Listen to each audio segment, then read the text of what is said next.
How to see memorable moments from Messenger chat. Hello everyone, welcome to Tech Talks.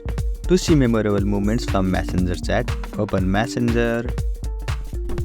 Here on top right hand side of your screen, you can see this hamburger icon. So simply click on that. Now click on settings located on top right hand side of your screen. Then you will see this kind of page. So simply scroll down to preference. Here on preference, you can see this icon, memories. So simply click on that. Now here you can see memories. So make sure you turn this on. After turning this on, you will allow Messenger to use your information to revisit memorable moments from your chats. And then you can see this notification icon.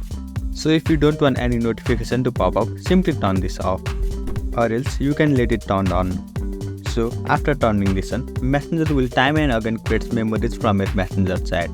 This is all you need to do to see memories from Messenger chats. I hope you found this video helpful. Thank you for watching. Follow us for more helpful tutorials.